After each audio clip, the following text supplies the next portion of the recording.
Thank you very much, Ms. Rees. It's a pleasure to appear under your skilled chairship this afternoon. I'm very grateful indeed to my honourable friend, the member for the Isle of Wight, for securing this debate, and I pay tribute to his advocacy for the people of Hong Kong through the all-party group. He is an expert in the area which we addressed this afternoon, and I particularly wanted to listen to him and respond on behalf of the government to this debate today. He speaks with both knowledge and understanding, Ms. Rees. The House always listens to what he says with very great attention and respect, and this afternoon we've seen why from his thoughtful and interesting contribution. He asked me a number of questions, but he started by making clear that the relationship with China was far more complex than the relationship with Russia, and in anything one does with international development, one sees how very true that is. He also spoke about dumping, and as indeed did the member for Ellesmere Port. And I just wanted to make a couple of comments about that. Having left the European Union, the UK does have numerous trade remedy measures in place to protect against practices that have an adverse effect on the UK's prosperity and security. We will always respond vigorously to unfair trading practices wherever they occur by working with the Trade Remedies Authority to protect the UK's interests. And we would encourage UK industry to apply to the Independent Trade Remedies Authority if they have concerns, and we always stand ready to look at any recommendations that the TRA provides. More broadly, Britain has 3 active trade remedy investigations into Chinese products at the moment, and additional 12 reviews of existing measures on Chinese exports. He asked me about genomic research, and if he will allow me, I'd like to think about that and write to him in response to his question. And he also raised the issue of fentanyl. We recognise the importance of the fentanyl issue to the United States, and we do welcome the US-China dialogue on this issue. The honourable gentleman for Ellesmere Port warned of the need for vigilance. He made a number of extremely important comments in that respect. And he also, in response to an intervention by his honourable friend, underlined the difference between the CCP and the Chinese people. And he made some very important points about supply chains. My honourable friend for Bolton North East spoke with profound and detailed knowledge. I wasn't sure whether he is a gamekeeper turned poacher or a poacher turned gamekeeper, but his comments were both informed and extremely interesting. And the honourable gentleman for Glasgow South spoke particularly about exports, education and energy. And he raised a number of interesting thoughts on devolution and dependency, upon which I will, if I may, reflect. My honourable friend for Strangford spoke up, as he always does, for the importance of human rights, and he urged that we should not allow economic interests to override our moral obligations. He spoke about the freedom of religious belief, and I will come to that in my remarks, but we're very grateful for what he said. And the honourable gentleman for Argyll and Bute raised a number of different aspects to the very wide issues we are discussing. And as I hope to show, his suggestions we are merely paying lip service on these vital issues is simply not correct. Turning finally to the remarks by the honourable lady who speaks for the opposition, who I discovered to my humility is another China expert. Her remarks underlined that particular expertise, and I thank her for what she said about Ben Rogers, which I think the House will very widely agree. She chides us for the changes in our stance over the last 14 years as a government, but as the circumstances and facts on the grounds have changed, I would put it to her that so too have our policies and our approach. Now, Ms. Rees, China is a major global actor with a permanent seat on the UN Security Council.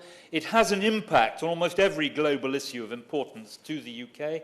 Therefore, no significant global problem can be solved without China. We must engage with Beijing on issues affecting all of us.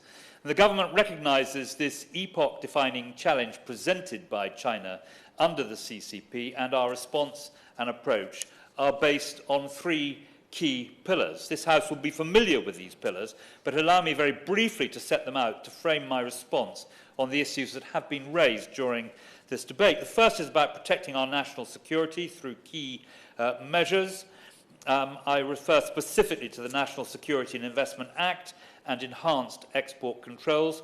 Secondly, we have deepened cooperation with our allies and partners, including where China undermines regional peace and stability in the South China Sea, and sanctioning Chinese companies providing dual-use goods to Russia.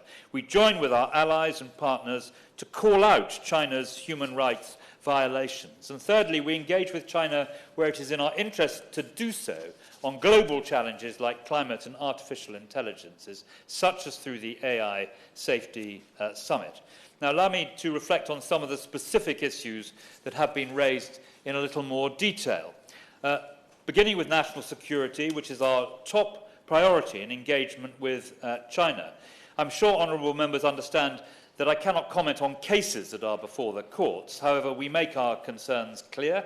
Yesterday, the Foreign Secretary summoned the Chinese ambassador to the Foreign Office. We were unequivocal in setting out that the recent pattern of behaviour directed by China against Britain, including cyber attacks, reports of espionage links, and the issue of bounties, is simply unacceptable. And turning to cybersecurity, as the House is aware, we've attributed cyber attacks to Chinese actors and imposed sanctions against those who are responsible. The Foreign Secretary has raised this directly with the Chinese Foreign Minister Wang Yi, and the government has ordered the removal of Huawei from the 5G networks. Our wider work to bolster our national security includes establishing the Defending Democracy's Task Force in 2022 and passing the National Security Act in 2023. And Ms. Rees, on human rights, it is of course a matter of great concern that the Chinese people are facing growing restrictions on fundamental freedoms, and the Chinese authorities continue to commit widespread human rights violations. This includes severe constraints on media freedom and freedom of religion or belief, repression of culture and language in Tibet, and systematic violations in Xinjiang. The UK continues to lead international efforts to address China's human rights record. I'll give way very briefly. I know he's trying to fit a lot in. On the point just before human rights, he talked about the difficult decisions about industry which do affect the national security. Could he talk about what was mentioned in the debate, which was Thames Water, financial involvement, and also the nuclear power plants? Or could he write to the members here to go into more detail if that's more appropriate? I'm thanking her very much for giving me the option. I'll either come to it or I will write. Ms. Rees, by imposing the national security law in 2020, China has stifled opposition in Hong Kong and criminalised dissent. Mr. Jimmy Lai and others are being deliberately targeted to silence criticism under the guise of national security. And the new Safeguarding National Security Ordinance will further damage the rights and freedoms enjoyed in the city. We took swift and decisive action, including suspending our extradition treaty indefinitely and extending the arms embargo applied to mainland China since 1989 to include Hong Kong. And we also introduced the British National Overseas Immigration Path, granting over 191,000 visas to date. During her recent visit to mainland China and Hong Kong, my right honourable friend, the Minister for the Indo-Pacific, met with Vice Foreign Minister Deng Li in Beijing and Financial Services and Treasury Secretary Christopher Hui in Hong Kong. She made clear the government's deep concerns over the situation in Hong Kong. I would say more if I had more time about Xinjiang, but the point was made, I think, by the honourable gentleman for Argyll and Butte, and we consistently raise these human rights concerns with the Chinese authorities at the highest level. I will turn now briefly to the engagement aspect of our approach, since no global issue can be solved without China. As I've mentioned, the Minister for the Indo-Pacific visited China and Hong Kong last month. She encouraged China to use its influence to avert further escalation in the Middle East and urged Russia to end its illegal invasion of Ukraine. The ministers discussed mutual areas of cooperation, including AI safety and trade, and my right honourable friend underscored our concerns over China's human rights record and interference in our democratic institutions. She also urged China to lift sanctions on UK parliamentarians and British nationals, something the House has quite rightly been outraged about. In February, my noble friend, the Foreign Secretary, met his Chinese counterpart at the Munich Security Conference. He urged China to use its influence on Iran to pressure the Houthis over their actions in the Red Sea. He further stressed that Russia's aggression against Ukraine threatens the rule-based international system, which is designed to keep us all safe. The Foreign Secretary set out, Ms Rees, the UK's position on human rights also, and particularly mentioned Xinjiang and Hong Kong. He also raised the case of British parliamentarians sanctioned by China and reiterated his call for the release of the British national Jimmy Lai. To conclude, I am glad of the opportunity to outline our position today. I thank my honourable friends for their thoughtful contributions and all those who have contributed to the debate in what has been an engaging and wide-ranging and thoughtful discussion.